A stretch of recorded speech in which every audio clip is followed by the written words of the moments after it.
vamos ahora a compartirles algunos puntos de vista de otros cristianos que también se han puesto. La Biblia, particularmente en tiempos modernos, ha sido reestudiada y algunas personas han mirado más de cerca hacer lo que dice la Biblia sobre la creación y comparado los estudios científicos que las personas han hecho. Entonces se han desarrollado algunas teorías en cuanto a cómo la creación de Dios tomó lugar. En el principio creó Dios los cielos y la tierra. Hay algo que tenemos que entender, como decía ahorita, es que la ciencia no es necesariamente mala. La ciencia fue dada al hombre, la ciencia significa conocimiento, la palabra ciencia, para estudiar las cosas que ve. Dios le dio al hombre conocimiento para que estudie lo que hay alrededor de nosotros y que podamos nosotros aprender algo. Yo quiero entonces compartirle esta imagen ahora de ahí. Varias opiniones cristianas sobre la creación. Un resumen breve donde nosotros podemos observar qué es lo que fue creado. Aquí vemos una imagen que nos muestra todo lo que fue creado, más o menos ahí de cada día, desde el principio hasta el fin, hasta el momento en que Dios descansa de su creación. Así que, como decía, la ciencia en realidad es buena. La ciencia nos enseña y podemos aprender muchas cosas por medio de la ciencia. Desafortunadamente, hay personas que piensan que si uno es cristiano no es científico, lo cual es falso, que la fe cristiana está en contra de la ciencia, lo cual no es verdad. De hecho, los primeros científicos, muchos de ellos importantes en la historia, eran en muchas ocasiones cristianos, eran sacerdotes, que se dedicaban a estudiar no solamente la tierra, sino también los cielos. Así que la gran parte de los primeros científicos de la era moderna eran cristianos, muchos de ellos. Astrónomos, sí. Astrólogos. Astrólogos no pienso, astrónomos. Astrónomos. Okay. Sí, los astrólogos son los que leen como Walter Mercado las estrellas para... No, astrólogos. Los astros. Los astros para ver qué dice el horóscopo. Astrónomos. Los astrónomos estudian Astrónomos. los cielos, el universo y los astros. Okay. Así que la mayoría de los grandes científicos de la historia occidental eran cristianos fieles y practicaban la ciencia como una forma de explorar la buena creación de Dios. ¿Ve? Así que es algo que en realidad ellos hacían porque estaban buscando darle la gloria a Dios y reconocer todo lo que Dios se había hecho por medio de la creación. Los más grandes científicos en todas las ramas de la ciencia que hemos visto y que las personas siguen como su ejemplo, eran creyentes. Muchas de estas personas fueron financiadas y patrocinadas por la misma iglesia. La iglesia, y cuando hablo de la iglesia en este caso, me refiero a la iglesia mayormente católica. Hoy, sin embargo, la gente ha reemplazado la fe en Dios con el naturalismo y dice, si no puedo demostrarlo física y científicamente, entonces no es real. La ciencia es buena. El naturalismo no lo es. Tenemos que entender la diferencia entre una cosa y la otra, ¿verdad? La ciencia es buena, el naturalismo no lo es. El método científico es el método el credo del naturalista, así como la Biblia es la autoridad para el cristiano. Pero déjeme decirle que creo que leí en alguna ocasión que aún el método científico fue desarrollado por los cristianos. Me parece que fue Francis Bacon el que desarrolló el método científico. ¿Ustedes saben lo que es déjame volver atrás porque estoy tomando esto aquí. Okay, ¿ustedes saben lo que es el método científico? Ya voy a explicar rápidamente. Tiene pasos. Exacto. El método científico funciona de esta manera. El método científico dice que primeramente se hace una observación a lo que queremos estudiar. Y los estudiantes aquí en la escuela, normalmente a los muchachos les enseñan a hacer proyectos todos los años, o están particularmente en escuela elemental y en escuela intermedia. Y todos los años aquí en mi casa hay por ahí muchos proyectos guardados y hemos hecho, porque todo se basa en lo que se llama el método científico. El método científico dice lo siguiente: lo primero que vamos a hacer nosotros es observar el fenómeno, lo que está pasando. Ujú. Observamos el fenómeno. Entonces, nosotros al observar lo que está pasando, creamos una hipótesis. Una hipótesis es una formulación sabia, estudiada, Supuesto. de la producto de la observación, donde nosotros llegamos a una conclusión y decimos, bueno, hacemos la hipótesis y decimos, esto ocurre por A, B o C. Y nosotros de estas tres cosas podemos deducir que sea por esto. Entonces llegamos a esa hipótesis y luego esa hipótesis tiene que ser probada. Entonces se prueba por medio del ensayo, de la investigación, por medio de poner a funcionar algo semejante para ver si podemos producir el mismo fenómeno basado en nuestro estudio. Y si podemos producirlo, entonces llegamos finalmente a través de la observación, el estudio, la data, todo aquello se une y se llega a lo que se llama una conclusión. Ese es el método científico. La conclusión puede o no puede respaldar la hipótesis. Si respalda la hipótesis, decimos, hemos concluido que basado en esta información que hemos estudiado, la data, dado y todo esto, llegamos a la conclusión de que la hipótesis es cierta. O si no, también podemos llegar a la conclusión de que la hipótesis es falsa, que no se pudo replicar. Así que esa es la idea de lo que es un proceso científico. Requiere el paso de la observación, el cual obviamente pues no se puede hacer. Y no siempre el proceso científico va a concordar con la Biblia. Digo no siempre porque puede darse casos que sí. Pero al principio, más anteriormente, les hablé a ustedes acerca del caso de la resurrección de Jesucristo. ¿Puede la resurrección de Jesucristo comprobarse por medio del método científico? No creemos, ¿verdad? Porque es que cuando encontramos a alguien que murió y lo dejamos muerto por 3 días, metido en una tumba, como le dije, amarrado de pie de cabeza, sin respirar, no vemos que resucite el tercer día. Así que el método científico no da lugar a lo que llamamos lo sobrenatural, lo de Dios, lo milagroso. Simplemente se basa en cosas naturalistas. Es que la ciencia no puede demostrar un milagro, ¿no? No puede demostrar un milagro. Y fue un milagro la resurrección de Cristo. Exacto. Así que ese es el asunto. Ahora bien, seguimos aquí.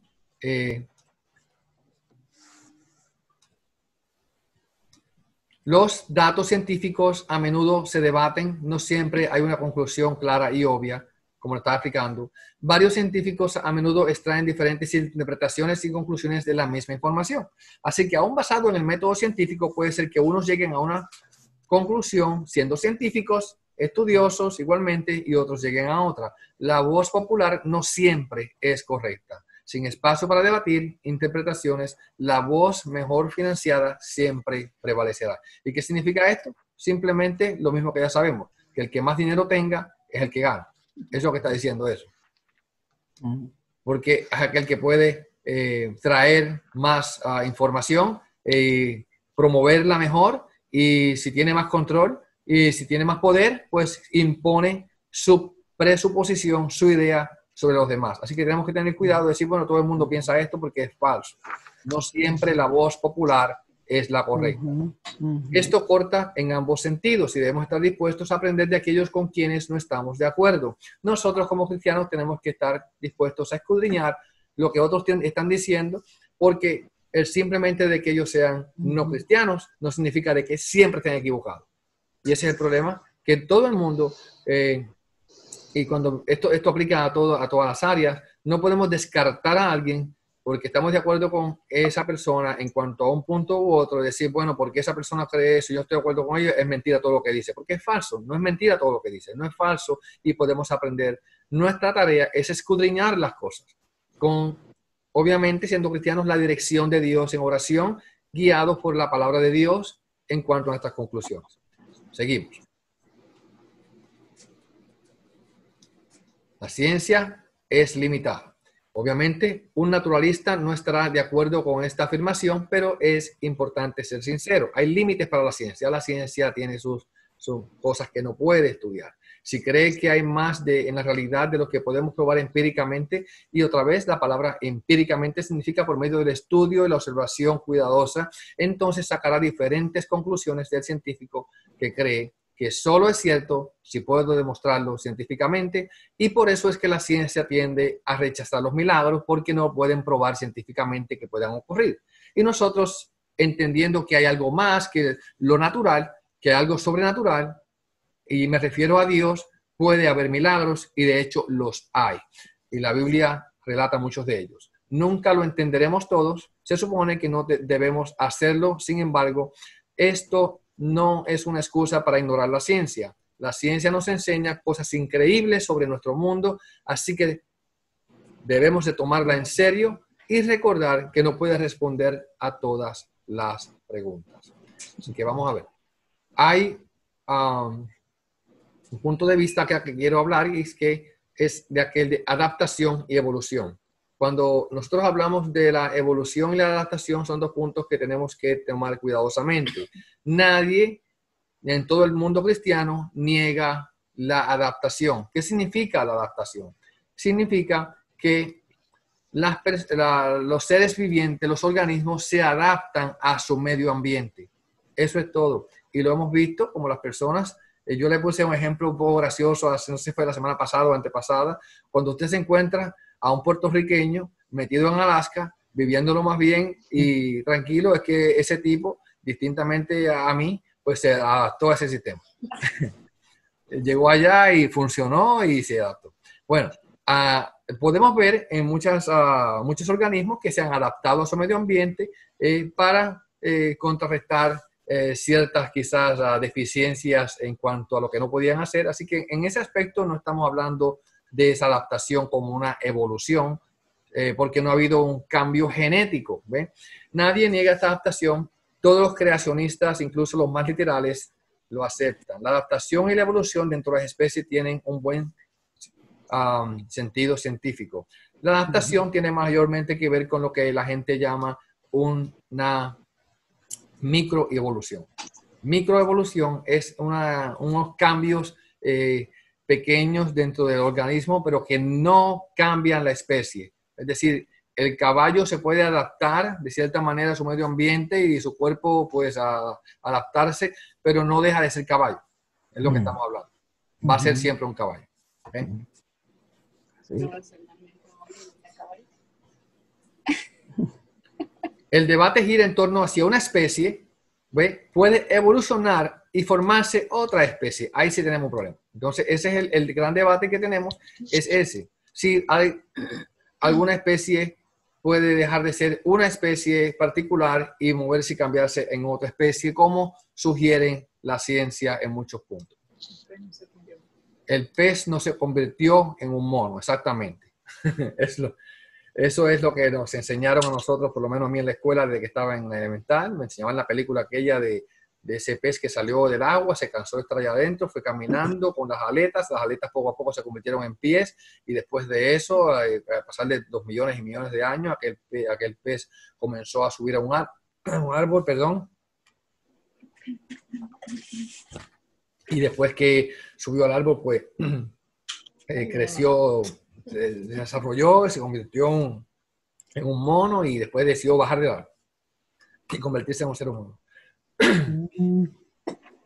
Ahora bien, ¿cuáles son los puntos de vista cristianos que han propuesto algunos cristianos sobre este tema? La creación de la tierra joven fue el tema que le acabo de expresar en que estamos hablando en el libro.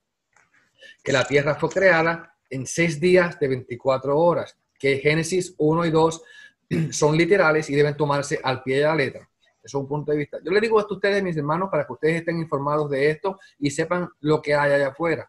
Yo creo que lo mejor que hace un cristiano es estar informado de todo lo que hay, de los puntos de vista distintos, cuáles podemos aceptar y cuáles no. Por ejemplo, si yo fuese una persona dogmática, como alguna gente tristemente lo hay dentro de la fe cristiana, solamente te daban una cosa. Esto es lo que está aquí y nada más hay. Esto es. Y todo el que piense distinto es un demonio y se va al infierno. Yo creo que es una forma un poco necia y quizás cobarde, porque yo pienso que si Dios nos está guiando a nosotros a la verdad, pues no hay nada que temer. Y ustedes, de todas maneras, esta información que yo voy a poner aquí, si están un poquito curiosos, se van allí a Google y ponen en google.com y ponen la información y empiezan a investigar y lo encuentran todo, porque ahí no hay nada escondido. Quizás hace 40 años atrás, 50 años atrás, le decían a la gente, esto es lo que hay, no es más nada, y lo mantenían así en esa oscuridad, pero ya no estamos viviendo en esos tiempos.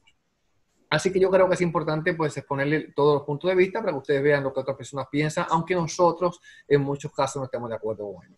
Bueno, hablando bien, entonces la creación de la tierra joven, esta es la interpretación más prevalente en el mundo cristiano. ¿Ok? La más prevalente, la más aceptada por los teólogos cristianos es que Génesis 1 y 2 habla de una creación de 6 días literal. Tenemos entonces, la número 2, la creación de una tierra vieja en oposición a la tierra joven. ¿Ven? Esta tierra joven que parece vieja y esta es la tierra vieja que se ve vieja porque es vieja de verdad. Entonces, esta gente propone que Dios creó la tierra, pero probablemente no en días literales de 24 horas. Es decir, que cuando la Biblia dice un día, no está diciendo fueron 24 horas, sino que fue un espacio de tiempo el cual Dios llamó día, basado en otras maneras de ver esa palabra como se usa en la Biblia. Y que Génesis 1 y 2 describen lo que Dios hizo, pero no exactamente cómo fue detalladamente que lo hizo. Una cosa que sí hay que tener en mente para este punto de vista es que Adán y Eva, y esto es algo importante en nuestra teología, Adán y Eva fueron creados verdaderamente por Dios, que fueron dos personas reales que Dios creó. En otras palabras, hay un punto de vista donde ve la humanidad creciendo de distintos tipos de ancestros o antepasados que no fueron humanos hasta llegar a lo que se conoce como hoy día el Homo sapiens, que sería el ser humano que tenemos hoy, pero que anteriormente fue cambiando en distintas etapas hasta llegar aquí. No ve esto de esta manera la gente que cree en una creación vieja, sino que Dios tomó mucho tiempo para hablar de esto, para crear esto, hasta que también cuando todo fue creado y todo llegó a su punto, entonces dijo, bueno, ahora es el periodo, el día, en vez de ser un día de 24 horas, es un periodo, 6 periodos, y en el 6º periodo creó a Adán y Eva personalmente Dios, soplando aliento de vida hacia ellos, y ellos pecaron y fueron echados del jardín del Edén. ¿Okay? Entonces, que en este aspecto, este punto de vista, en esta parte de acá, es igualito a este que está aquí. Dios creó a Adán y Eva y ellos pecaron como seres vivientes, reales y verdaderos. Número 3, está la hipótesis del marco. Esta explica algo que nosotros quizás hemos notado, quizás alguno de ustedes lo ha notado, cuando lee Génesis. Porque desde el primer día dice, y fue la tarde y la mañana el día primero, y fue la tarde y la mañana el día segundo. Y si usted lee el libro de Génesis, en los primeros capítulos, se da cuenta que el sol no fue creado sino hasta ¿qué día? Tercer día. Tercer día. Entonces tenemos un problema y es que hasta el 4º día no había sol. Entonces, ¿cómo es que hay la noche y la mañana, el día primero, el sol y la luna no fueron creados hasta el 4º día? ¿Te das cuenta? Entonces, eso es algo que las personas se preguntan, ¿cómo es posible que esto fue así? Bueno, hay bastantes maneras que las personas han explicado esto, aún cristianos, cómo es que esto puede suceder. Y uno de los puntos de vista es la hipótesis del marco, que en realidad Dios creó esto como algo correspondiente. Por ejemplo, Dios creó los reinos. En este lado tenemos el reino de la luz, el reino del mar y el aire, el reino de las plantas y la tierra. Entonces, ¿quién gobierna sobre esto? Entonces, se describe 1, 2 y 3, pero el 1 corresponde al 4. Entonces, al crear la luz, corresponde al 4, que fue el día de la luz, el sol y la luna. Al crear el segundo día, corresponde a esto. Es decir, que fue relatado como el 4º día, pero en realidad sucedió al mismo tiempo. El 2, entonces, sucedió al mismo tiempo. Dios creó el mar, y los peces y las aves, pero entonces los creó en el 5º día, según aquí dice, pero que corresponde a esto. Entonces aquí vemos lo que fue creado y quién es el que gobierna sobre eso. Por ejemplo, Dios creó la luz en el primer día. ¿Quién gobierna sobre la luz? Las luminarias de los cielos, el sol y la luna. Dios creó la división entre el mar y el aire, ¿verdad? Entonces, ¿quién gobierna sobre eso? Los peces y las aves.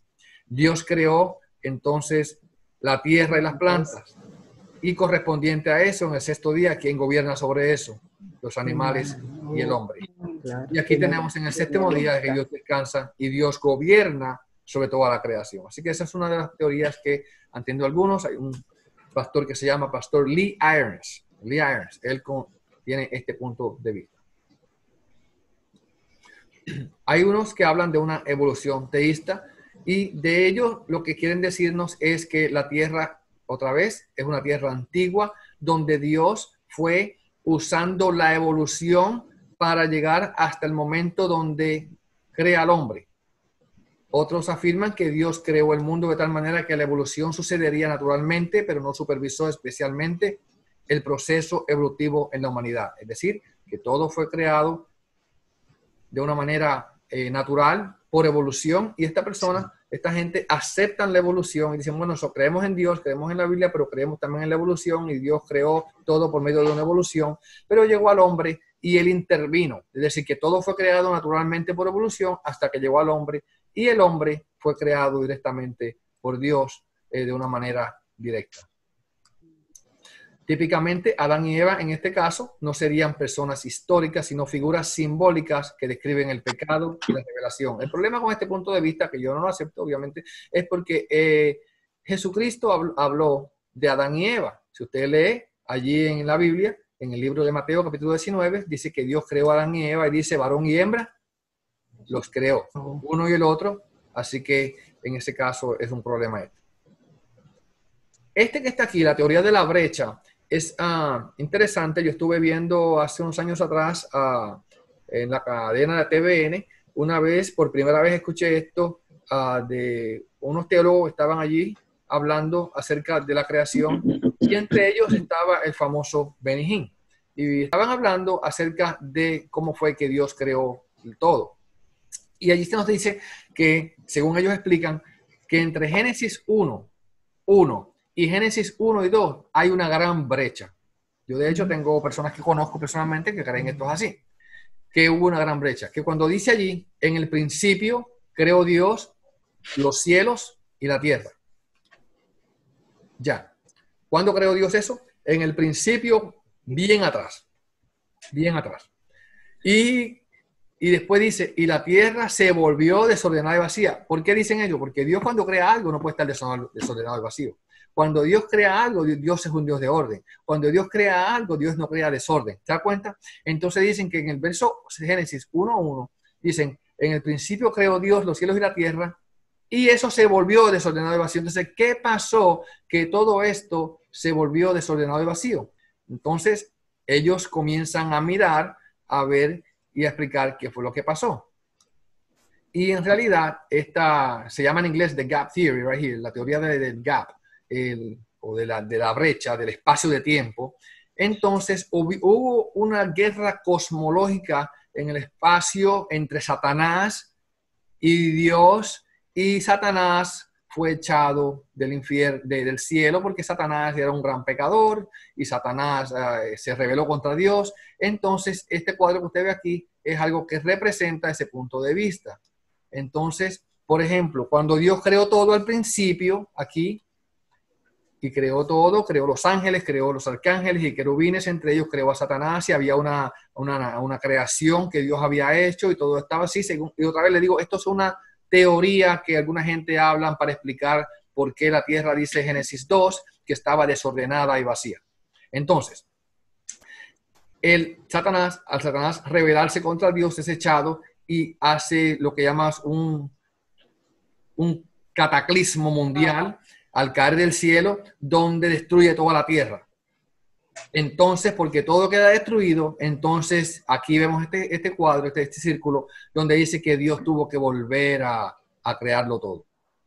Aquí fue la tierra original, donde fue creada, y acá vemos entonces el cataclismo, la tierra ya destruida por el mismo diablo. Hay un pasaje en Isaías donde dice, tú que dominaba las naciones, por tierra has sido cortado. Algo así dice, hablando de unas personas y teólogos piensan que se refiere a Satanás, y estas personas usan ese texto para decir, ve, él estaba rigiendo las naciones, tenía el poderío sobre las naciones, aquel mundo que existía antes de Génesis 1, y como él vino y destruyó todo, entonces ahí ellos dan lugar también para la creación, donde están todos los fósiles de los dinosaurios y todo tipo de cosas que vemos ahora, que no sabemos en qué tiempo vivieron, y eso pasó todo antes de esta creación nueva.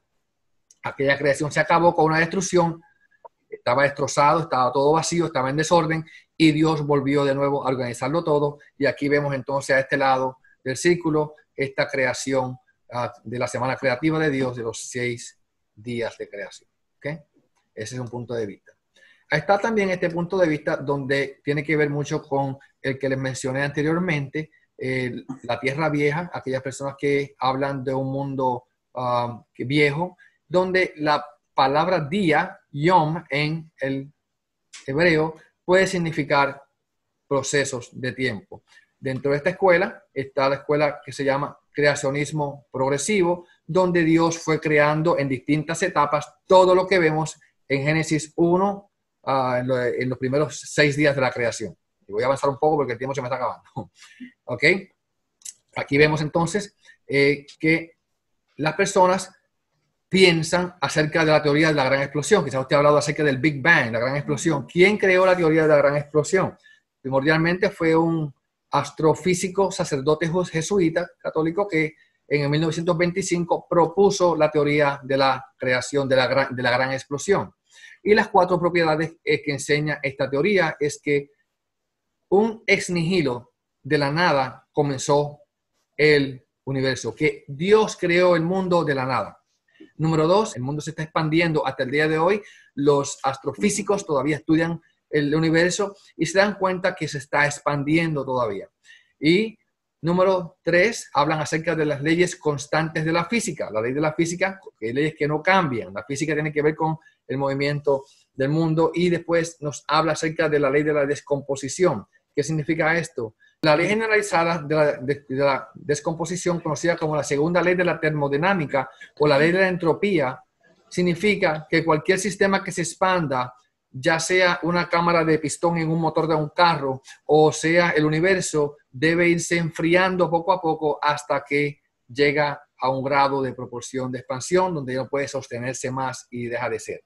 Entonces el mundo va, o digamos mejor, el universo se está expandiendo de tal manera que va a llegar un momento donde ya no va a ser más. Y eso es lo que propone la gran explosión. Otra vez, que fue Dios quien causó todo este tipo de movimiento hacia lo que la Biblia llama el gran cataclisma final, que nos habla la Biblia acerca de la gran destrucción. Nosotros entonces, ¿qué rechazamos? Rechazamos que la ciencia contradiga la Biblia. Rechazamos que Dios no creó todo lo que existe. Rechazamos que la creación del universo siempre existió. Rechazamos que toda forma de vida sea producto de la evolución de las especies. En eso estamos de acuerdo. Y rechazamos también, puedo añadir aquí, que Adán y Eva no fueron 2 personas reales.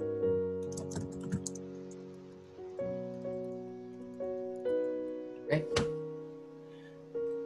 Rechazamos eso que usted ve ahí. Rechazamos lo que Darwin propuso en su libro El Orígenes o los Orígenes de la especie, donde vemos aquí esta serie de distintos evolución transformándose hasta convertirse en un ser humano como siglos. ¿Qué afirmamos? Que el mundo no es autoexistente ni eterno, que deriva su existencia del Dios verdadero, que Él hizo todas las cosas de la nada y que por lo tanto formó el universo como un medio o un proceso hasta que lo consideró todo muy bueno, que lo hizo todo para su gloria. Eso es lo que nosotros como cristianos afirmamos y no podemos negar. En realidad, todo va a glorificar al Rey de Reyes y Señor de Señores, el Creador del universo, tal como lo explica y lo presenta la palabra de Dios. Amén. Este ha sido el resumen de la clase de hoy. Espero que le haya ayudado en algo a comprender un poco más acerca de este tema. La semana que viene, Dios mediante, continuamos hablando acerca de la creación del hombre. Así que la providencia. Amén. Dios le guarde. Muy buena la clase, de verdad que sí. Gracias, gracias. Déjenme entonces Gracias por hacer todo. una oración para despedirnos. Amado Dios de gracia, de bondad y misericordia, venimos a tu presencia en esta mañana una vez más, reconociéndote como nuestro Señor y nuestro Creador, Señor. Tú que todo lo creaste, el cielo, la tierra y todo lo que vemos es producto de tus manos. Gracias porque tú nos das, Señor, la sabiduría y la capacidad para poder entender y observar lo que tú, Señor, has puesto en orden. Te pido, Señor, que nos ayudes a seguir creyendo en ti, que nos ayudes a confiar, Señor, y que nos des entendimiento para aceptar aquellas cosas que no podemos comprender, Señor.